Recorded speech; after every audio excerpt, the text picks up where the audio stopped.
नमस्कार. लग्नाच्या बेडीमध्ये आपण पाहत आहोत राघव हा दारू पिऊन सिंधूला भेटायला आलेला आहे. खूप नशेमध्ये आहे. तो तिला नाही नाही ते प्रश्न विचारत आहे आणि तो म्हणतोय, तुला खूप चांगला मुलगा मिळाला आहे. तो तुझ्यावर खूप प्रेम करतो. माझ्यासारखा तुझ्याशी भांडतही नाही. आता तो तुला आवडू लागला आहे. आता मी काही तुला आवडत नाही. तू त्याच्यासोबत सुखाने संसार करशीलच, मला माहिती आहे. पण मला तू विसरशील का? आठवण करशील माझी? असं म्हणत प्रेमाने तिच्या जवळ जातो. तिला स्पर्श करण्याचा प्रयत्न करतो आणि पुन्हा भानावर येतो आणि म्हणतो सॉरी. मग तो म्हणतो, आता आपलं पूर्वीसारखं काही नातं राहिलेलं नाही. पण तू मला कधी आठवणीत ठेवशील का? माझी आठवण काढशील? आपल्या नात्याला आता नवीन काहीतरी नाव द्यावं लागेल. माझ्याशी मैत्री करशील का तू? याच्यावरती सिंधू काहीही उत्तर देत नाही. एकटक त्याच्याकडे रडत रडत बघत असते. तिलाही खूप वाईट वाटत असतं. तेव्हा तो म्हणतो, हो बरोबर आहे. आता आपल्यामध्ये मैत्रीचं नातं करण्या इतकीही लायकी राहिलेली नाही.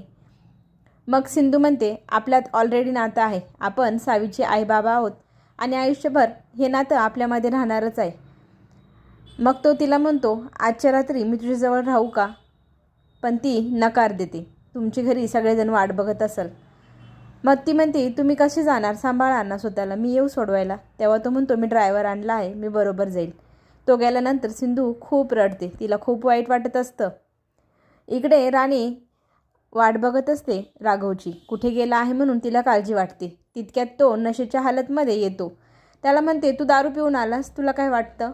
तेव्हा तो म्हणतो, काहीच नाही. तुला तुला काय वाटतंय?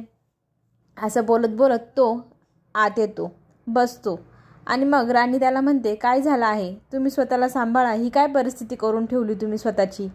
सिंधूचं लग्न ठरलं आहे म्हणून तुम्हाला वाईट वाटतं आहे, म्हणून तुम्ही इतकी दारू पिलात? तेव्हा तो म्हणतो, मी आयुष्यात खूप मोठी चुकी केली. सिंधूला कधी समजूनच घेतलं नाही. मी तिच्यावर खूप अत्याचार केला. त्याच्यामुळेच ती मला सोडून गेली. आज जर ती मला सोडून गेली नसती तर आमचं छानसं कुटुंब असतं. आमचा सुखाचा संसारही असता. हे सगळं बोलणं ऐकून राणीला खूप वाईट वाटतं. ती म्हणते, माझ्यामुळे आज राघवची ही हालत झाली. काश. इकडे राघव म्हणतो, माझ्या घरातल्यांनीही खूप त्रास दिला. आता सिंधू त्याच्यासोबत छान सुखी राहील. विशाल तिला आनंदी ठेवल. तेव्हा राणी म्हणते, तुला आज खूप दुःख होते, पण ह्या सगळ्या गोष्टी गरजेचं आहे आपल्या दोघांच्या नवीन आयुष्यासाठी. इकडे सकाळी रुक्मिणी काकू सगळ्यांना जमा करते आणि म्हणते, राणीने जबाबदारी घेतली आहे सिंधूच्या लग्नाची, तेव्हा आपल्यालाही आता धावपळ करायला हवी. मग रत्नाकर म्हणतो, काय करायला हवं? तेव्हा ती सांगते, साखरपुडा आहे, लग्न आहे, सगळ्यांची तयारी करायला हवी. आपण सगळ्यांनी काम वाटून घ्यायला हवं. सिंधूला फोन कर. राणी तेव्हा सावी म्हणते, ती गेली आहे बाल आश्रमात. तेव्हा अवनी म्हणते, आजी तुला इतकी काय घाई झाली आहे सिंधूचं लग्न लावण्याची? तेव्हा आजी म्हणते, तू गप्पच बस, तू याच्यात पडायचं नाही. मग पाहुणे मंडळी येतात आणि म्हणतात, सिंधू कुठे आहे? तितक्यात सिंधू दरवाजात येते. राणी म्हणते, तिचं नाव घेतलं आणि ती आलीच, मी आलीच तिला घेऊन. पटकन ती पुढे जाते. सिंधूला म्हणते, पाहुण्यांनी काही न कळवता अचानक इकडे येणं केलं, तेव्हा तूही त्यांच्याशी बोल. मग राणी तिला सांगत असते, तुला वाटत असेल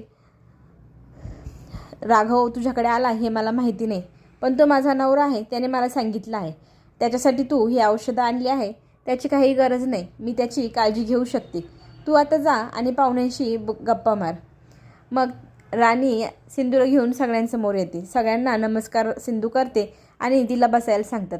त्यांनी त्यांच्या ज्वेलर्सकडनं काही दागिने आणले आहे, ते तिला दाखवतात. सगळे दागिने तिला घालून बघ, तुला कोणता आवडेल. विशालनी सगळे चॉईस केले आहे असं विशालची आई सांगत असते. जर तुला एखादा दागिना आवडला नाही तर आपण बदलून घेऊ असंही ती सांगते. तितक्यात विशाल तिथे येतो. रुक्मिणी काकू म्हणते, आता धावपळ कमी करा लग्न होईपर्यंत. तेव्हा तो म्हणतो, लग्नाच्या गडबडीसाठीच तर आज धावपळ करतो, म्हणजे पुढे नियोजन करता येईल. काकू म्हणते, व्हेरी गुड, छान. तितक्यात तिथे राघव येतो. सिंधू तिचे नवीन मंगळसूत्र घेत असते. ते बघून राघवला खूप वाईट वाटत असतं. इकडे राणी त्याच्याजवळ जाते आणि त्याला औषध देत म्हणते, हे घ्या, तुम्हाला ॲसिडिटी झाली असेल. राघव म्हणतो, हे औषधं सिंधून दिले का? ती म्हणते, नाही, मी स्वतः आणली आहे तुमच्यासाठी. सिंधूला तिचं आयुष्य जगू द्या आता. इकडे सिंधू मंगळसूत्र बघून तिचे जुने क्षण आठवत आहे. तिला राघवने घातलेलं मंगळसूत्र आठवत आहे. पुढे काय होणार पाहण्यासाठी माझ्या लवली स्वरा गॉसिप चॅनल नक्की सबस्क्राईब करा, म्हणजे नवनवीन व्हिडिओ पाहायला मिळतील. धन्यवाद.